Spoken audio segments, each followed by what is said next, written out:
Published 0551 EDT, the 13th of September 2017. Updated 0648 EDT, the 13th of September 2017. Tottenham Hotspur and Borussia Dortmund return to the Champions League arena on Wednesday night in one of a number of eye-catching group stage fixtures.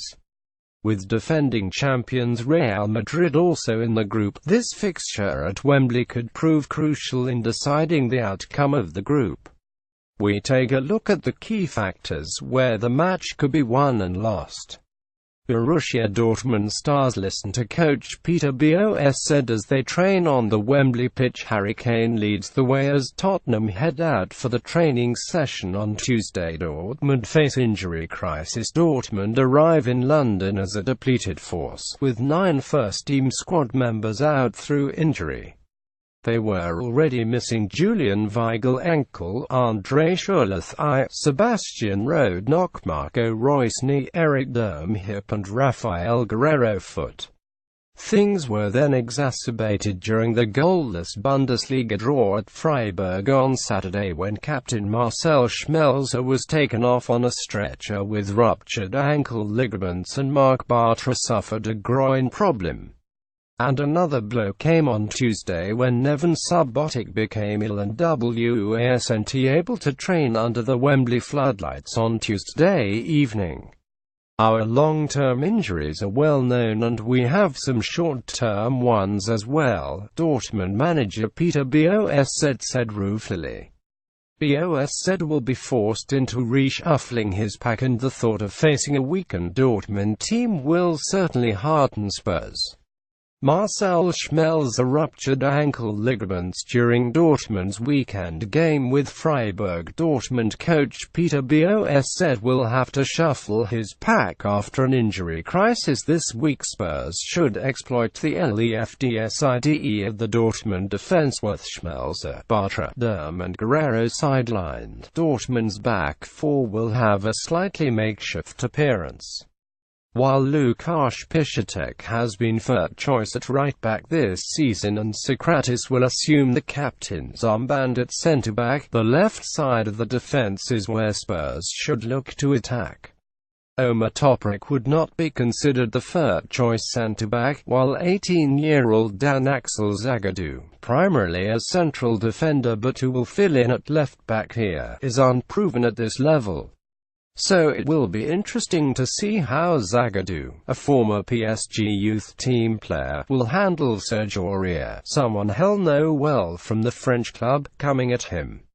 Aurier is expected to make his debut in favour of Kieran Trippier on the right, bringing his superior experience of Champions League football. Although Mauricio Pochettino is expected to play a 3,421 formation, there should be an onus on Harry Kane, Christian Eriksen and Son Heung-min to put pressure on Toprak and Zagadou. Omar Toprak middle looks on as Bosz said delivered a team talk at Wembley on Tuesday night. Teenage defender Dan Axel Zagadou poses in the pilot's seat ahead of Dortmund's flight over Wales. Spurs miss Alaa El Ali will miss half the group stage as he serves a 3-match suspension for his horrendous tackle on Gents Brekta Jaga in the Europa League last season. The England star will also miss the upcoming visits to Apoel Nicosia and Real Madrid, depriving Spurs of the foremost creative force. In a match that could well be quite open given both teams' manner of playing, the absence of Ali to exploit open space will be a big miss for Spurs. Mind you, Eriksen has started the season impressively, with a goal and 3 assists in 4 Premier League matches, and should be ready to share the burden and dictate things going forward. As Kane said on Tuesday, delay is a miss but that is football. It is done now, and we have to concentrate on performing to the best of our ability. Dele Alli is suspended following this terrible tackle against Gent in the Europa League. Alli in action for Tottenham during the 30 win over Everton at Goodison Park on Saturday, where Dortmund's attacking threat, the likes of Reus and Schurrle, may be absent this time, but Dortmund will still pack a punch when they come forward. They have been one of the most free-flowing and attractive teams to watch in Europe for many years now, and importing a manager like Bosz said from Ajax was never going to change that philosophy. They'll line up in a 4,231 formation, with Nuri Sahin offering ballast at the base of the midfield and Gonzalo Castro and Mario Götze more advanced. The contest with Moussa Dembele and Erik Durm will be crucial. Ahead of them will be the incredibly talented American teenager Christian Pulisic, who has started the campaign in great form, and the secondary striker Maximilian Philipp, who is seeking his first goal this season.